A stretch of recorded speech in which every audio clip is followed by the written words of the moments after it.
The future of Alex Ovechkin next on this edition of Locked On Capitals.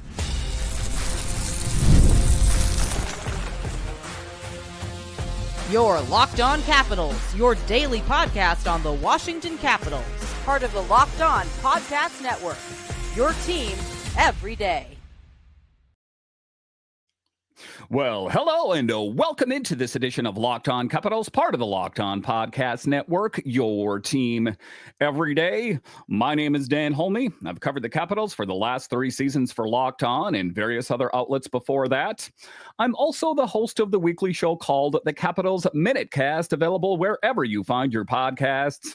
And as always, I want to thank you for making this your first listen of the day.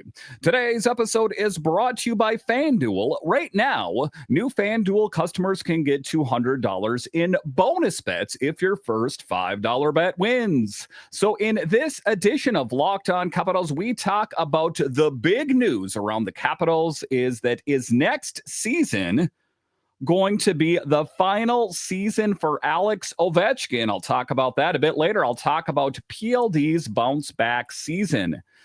If we take a look at last summer and the move that was made, the move that sent Darcy Kemper out to the Kings and PLD out to the Capitals, it seemed like it was crazy, but it seems like it's crazy smart in retrospect. I'll talk about that a bit later. I'll talk about third line center options internally. That we know that Lars Eller is off to the next one. So who is going to be the best option at that third line center position, and what options are available internally? But just to get it going here, that big news surrounding the Capitals organization, that there was an email sent out to select season ticket holders that said that next season would be the final season for Alex Ovechkin. And this wasn't something I was planning on talking about today, but covering this team that was on the news wire surrounding the Capitals. And I thought it was intriguing, but all things considered, not too surprising that we know that next season is going to be the final season that he is under contract. So I don't think it's a crazy conclusion to jump to. But let's talk about the origin story of this whole kerfuffle, if you will, was that there was an email, like I said, that was sent out to a select number of Capitals season ticket holders that said that next season was going to be the final season of Alex Ovechkin playing on the Capitals and in the NHL. And then a known hockey blog publication ran with that and posted screen grabs of that email saying that it did appear that it was going to be the final season of Alex Ovechkin. And then like Bleacher Report and these different publications kind of is what really gave this rumor wings and what kind of shot it to the stratosphere. Later in the day, there was a post by Capitals PR on Twitter that had said that the future of Alex Ovechkin beyond 25-26 is not known. A bit of a clarification there. So it's interesting where the Capitals, whoever sent out that email to select season ticket holders, were they trying to do that to pump the tires a little bit, to try to drum up sales a little bit? Or was it just an honest mistake? Maybe they're listening to the show as it's something I've spoke about a time or two, but let's take a look at it. Is there the reality of Alex Ovechkin signing an extension with the Capitals beyond next season? Is there the possibility? Yes. Do I think that it is possible, or do I think it's going to be reality? I don't. And just let's take a look at what he's accomplished this season. This past season, he caught and passed Wayne Gretzky to become the greatest goal scorer of all time. He ended the season with 897 goals. And we know that next season he is going to be 40 years old for the final year under contract. And after that, you know, the rumor mill out there is that, you know, there's talk that maybe Ovi signs a 1 or 2 year extension. Maybe he'll try chase down 1,000, you know, is that possible? Listen, I don't think that it's that important for Alex Ovechkin to go out there and try to hit the 1,000-goal mark. I just don't think that's the case. And that is going to be really swinging for the fences. That would see a big uptick in goals over the next few seasons to accomplish that kind of thing. And, I know what Oshie and Carlson and everyone has said is never let out the big man, but I don't think that's what stirs the drink for Ovi, is to chase down those things. He did what he wanted to do. He caught past Gretzky. He did win a cup while he was playing. And, at the end of the day, would he have liked to have won another cup this season or potentially next season? Of course. But I don't think that he is going to get into that where I am going to either try to sign extensions to chase down 1,000 goals or to try to win a Stanley Cup, because we don't know. I think to a certain extent, the Capitals caught a bit of lightning in a bottle in 2018 and in a lot of ways got lucky. And there was rumors out there that the Capitals were talking about tearing this team down to the studs before the 2018 season. It's just that it was, kismet and the stars aligned just perfectly and the Capitals won the Stanley Cup. And then the Capitals tried to squeeze as much juice as they possibly could out of that Rock the Red era.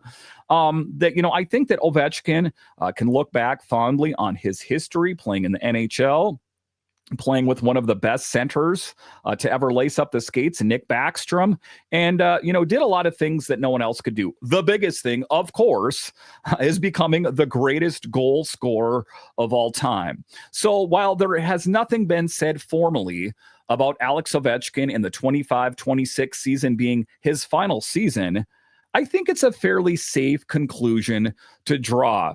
And, if you do listen to this show or watch it on a regular basis, if you are an everydayer, I spoke about that the Capitals oftentimes hold on to players too long. You saw Nick Backstrom. You saw TJ Oshie. Two players in their heyday were one of the best to ever do it or two of the best to ever do it.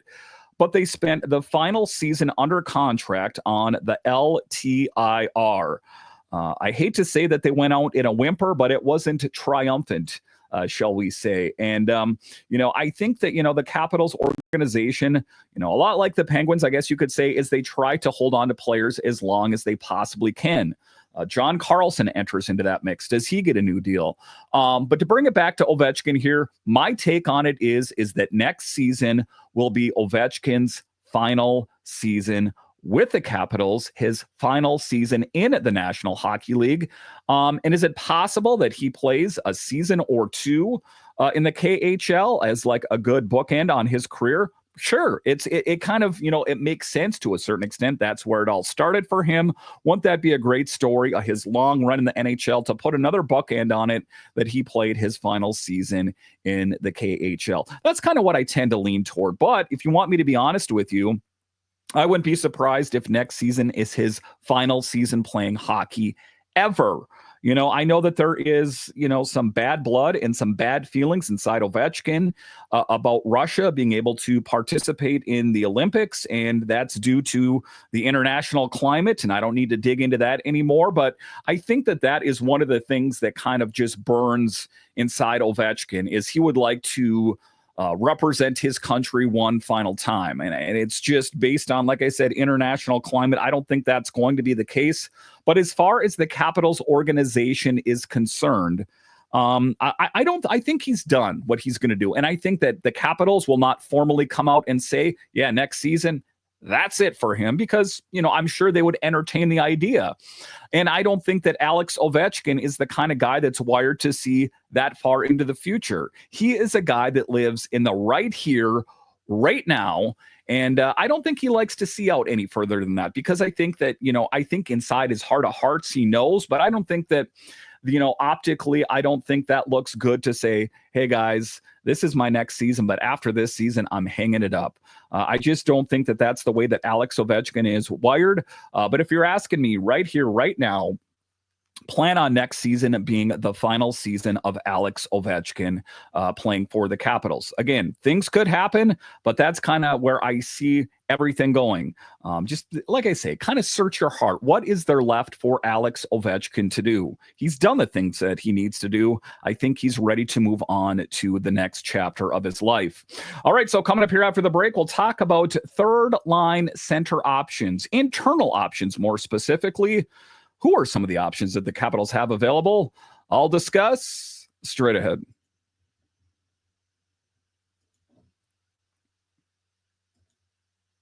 The NBA playoffs are in full swing, and every night delivers highlight-worthy performances, major momentum shifts, and can't-miss moments, whether it's game-time winning shots or a breakout player. There's never been a better time to get in on the action.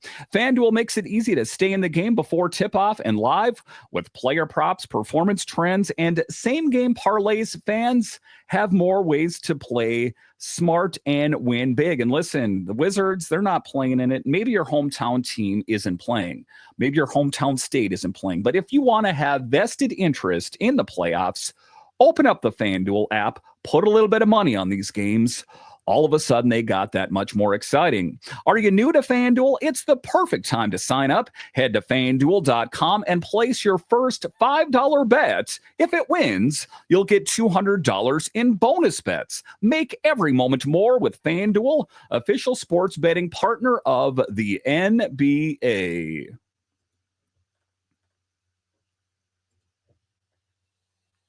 All right, welcome back into this edition of Locked On Capitals, part of the Locked On Podcast Network, your team every day. You can find me over on Twitter. It's at DanCaps218. You can find the show on Twitter.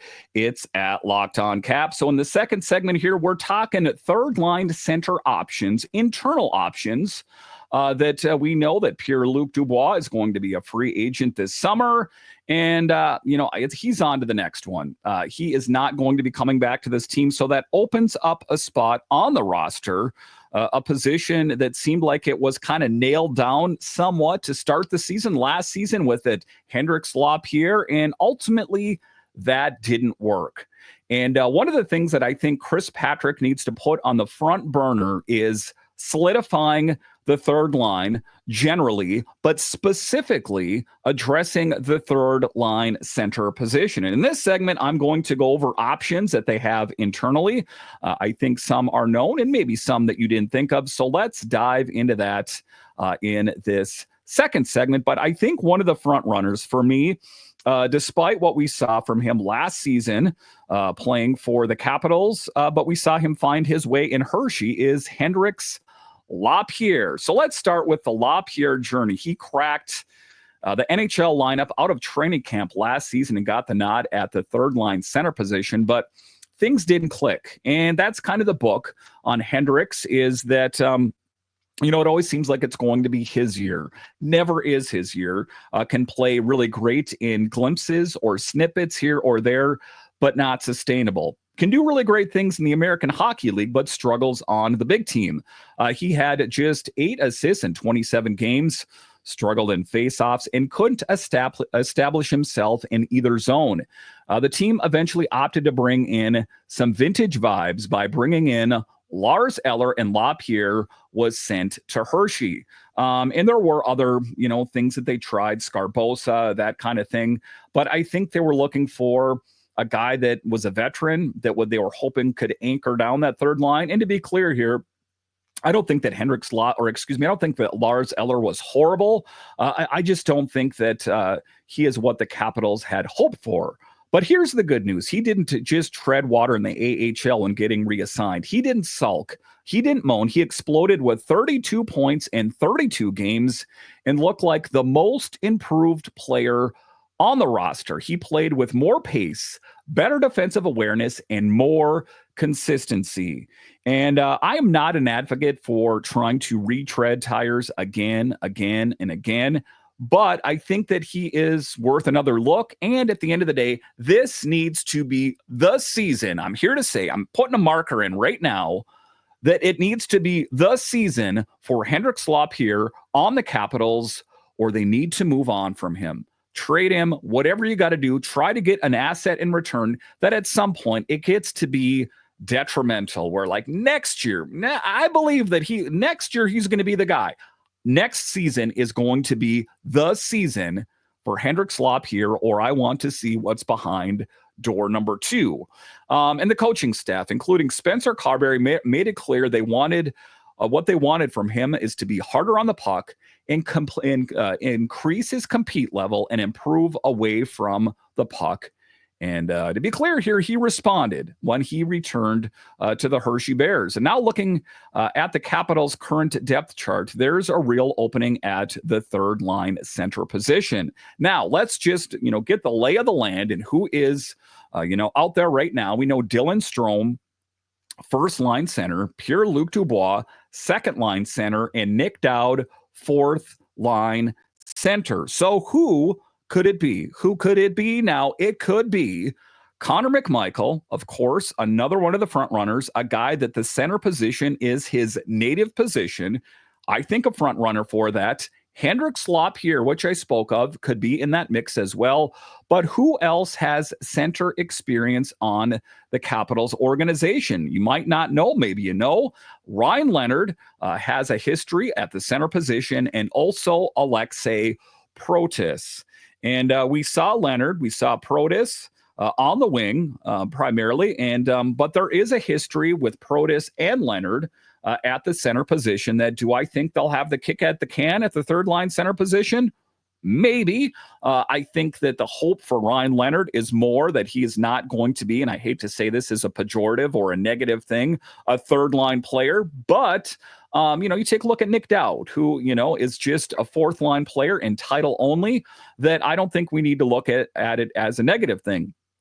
As far as Protas is concerned, I like what I saw from him playing on. We saw him on the first line wing position, also the second line. Again, a guy that was initially penciled in to start last season on the third line. But I'm just kind of putting them all in a pot, and those are the players that we know of. Now, I know that there's other players that could vie from that in Hershey as well, but the front runners for me are going to be McMichael, Lapierre, Protas, and Leonard. And internal options. Now, again, there is the possibility that the Capitals go outside the organization to try to fix this. Not with a maybe, like we're not going through this again.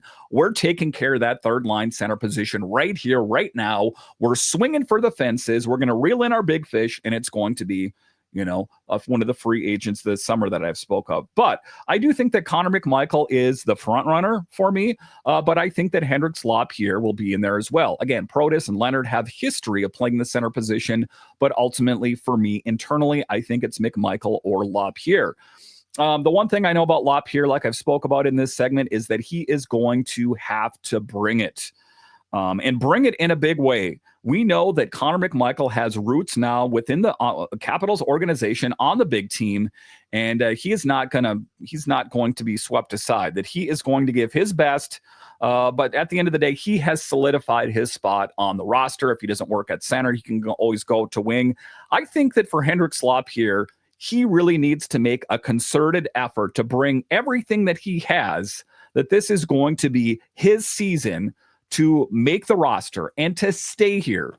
A bit similar to what we saw from Connor McMichael, where he got his opportunities and inconsistent. And then all of a sudden, Spencer Carberry was here. He put his confidence into Connor McMichael and he thrived. What would it look like, next season if he, what we saw from him on Hershey last season, he can duplicate on the Capitals and Spencer Carberry's confidence in him. Anything is possible. Again, but to circle back, those are the options, but next season needs to be the season for Hendrix Lapierre, or I think they need to view him as an asset and see what they can get for him in return. All right, so coming up here after the break, we'll talk about the man himself, Pierre-Luc Dubois, a guy that the Capitals traded for last summer, and all things considered, had a pretty good bounce back season. We'll talk about PLD straight ahead.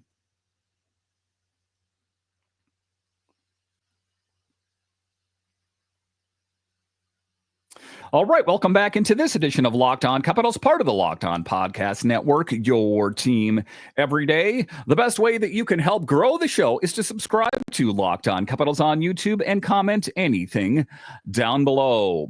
In the final segment here, we're talking about Pierre-Luc Dubois, a guy that had stops in Winnipeg, had stops in Columbus, and then stumbled and fell out with the Los Angeles Kings. And kind of a laughing stock. People are like, good luck with that Pierre-Luc Dubois guy. He plays when he wants to play. He's a cancer in the locker room. And I could say, all things considered, I saw nothing true in those statements. I guess, a lot like some of the rest of the other Capitals players in the playoffs, I was hoping for more. But that was a common thread throughout the entire roster, that we didn't see any players specifically in the second round that really popped off the page. I guess if you kind of had to really press me on that, I guess I would say that Logan Thompson was one of the guys that, kept the Capitals in these games, gave them the best chance at winning. But as far as Pierre-Luc Dubois is concerned, I was, happy. I was happy that I saw what I saw from him. As sometimes you can let outside noise seep in and you can let it kind of cloud your judgment. Like maybe Brian McClellan did a really dumb thing. Why would he do a dumb thing like that? The Capitals were so high on Kemper not that long ago that they want him out of town, and they bring in this Pierre-Luc Dubois guy. Are they crazy? Well, as it turns out, that Brian McClellan, probably under the guidance of some advisors, the pro staff within the organization, said that, that guy's worth a flyer. I think that he was misutilized. He was underutilized in LA. I think that we can, make him into a great player, a bit of a reclamation project. So let's dive into Pierre-Luc Dubois and what kind of player has he been, and, how he has thrived within the Capitals organization.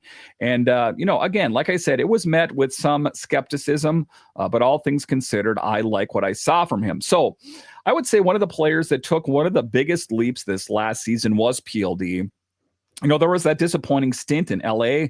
Expectations were low, but the Capitals acquired him in a savvy deal that sent Darcy Kemper out to the Kings, a bit of a square peg in a round hole, and he rebounded in a big way. PLD and Darcy Kemper, all things considered, with LA, and he was arguably the Capitals' most consistent center all season. In that conversation, I would say, is Dylan Strome as well, but with 66 points and elite 5-on-5 numbers, Dubois, he was a jack of all trades. He did it all, driving the offense, shutting down top lines, and leading by example. He even had Ryan Leonard live with him when he joined the team. That says quite a bit about him being accommodating and kind of being a mentor for a younger player. And it's interesting when you talk about Dubois in his history, you would think that he was such an old guy, still a younger man in the league. But as far as his statistics are concerned, his 62% goals for percentage at even strength led all caps forwards. He was physical, engaged, and confident. And you could draw lines to Connor McMichael's breakout season this past season to Pierre-Luc Dubois. As a center that sees the ice very well, I think that he elevated the game of Connor McMichael and also was a complementary piece to Tom Wilson and Protas and the other players that played on that second line with him as well.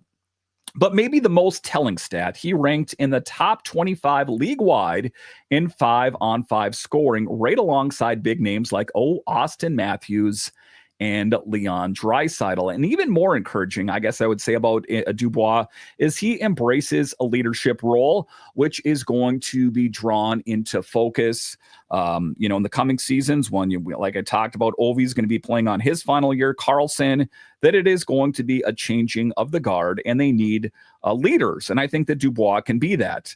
Like I said, he hosted Ryan Leonard during the season, stepped up into tough matchups nightly, and played like a franchise pillar. I think he was trying to, restore prominence to his name. That, I stumbled a little bit in LA, but I'm still a really great player. And like I said, I think it was the confidence in the Capitals organization and also Spencer Carberry that really helped, push his season forward. And he was exactly what the Capitals needed as the Ovechkin era winds down. You take a look at it with Dylan Strome and potentially Connor McMichael and Ryan Leonard, potentially could be a center at some point. I guess crazier things have happened. Dubois now looks like the long-term anchor down the middle. Like I said, still a relatively young guy at 27 years old. You take a look at it, like I said, when he was brought to this organization, I thought that he would be the guy potentially as the first line center. As it turns out, Dylan Strome had an amazing season again. And that Pierre-Luc Dubois just gave them another really great option at the second C position where he thrived. And I expect that is where we will see him at next year. But, you take a look at it. How does he stack up with the rest of the centers next season? again, there's a lot of unknown factors, but, initial reactions just based on the roster as is, I don't see a lot of jumbling going on there. I see it being Strome, who continues to play first, PLD second, Nic Dowd fourth line, and the question mark at the third line center position. That there are questions around the organization. You could I think even a bigger question, and I'll talk about it in future episodes, is the wing position. But as far as PLD is concerned, a really great asset to this team, a second line center that I think has been a question mark for this organization for some time. You take a look at it for years. We had Backstrom and Kuzi, and Backstrom, of course, lights out, and Kuzi, it was a mixed bag. You never knew what you were going to get. The guy had more issues than Sports Illustrated. Sometimes he was engaged, sometimes he wasn't engaged. That I think having a guy like Pierre-Luc Dubois that can really solidify that second line is absolutely huge. An unsung hero, and all of a sudden the people that snickered and laughed and jeered around the NHL poking about Capitals, look at you in PLD, guess what? They put their fingers away, and they're not making those big comments anymore. If they're saying anything, they're saying, hey, I guess I was wrong about that Pierre-Luc Dubois guy. Absolutely huge for the Capitals. I expect to see his game even grow next season, depending upon the complementary pieces that are added to this team. I think this team is in a really great position, even after the Ovechkin era, with the likes of the great leadership like Pierre-Luc Dubois. All right, once again, I want to thank you for joining me on this edition of Locked On Capitals, your only daily year-round podcast covering the Capitals. And I want to thank all of you that listen on the audio side and watch this on YouTube. You are what makes this show successful. When you're done here, head on over to Locked On NHL, as they have you covered 5 days a week, available wherever you find your podcasts and on YouTube. All right, once again, I want to thank you for joining me on this edition of Locked On Capitals, part of the Locked On Podcast Network. It is your team every day. My name is Dan Holme, and I'll talk to you again next time.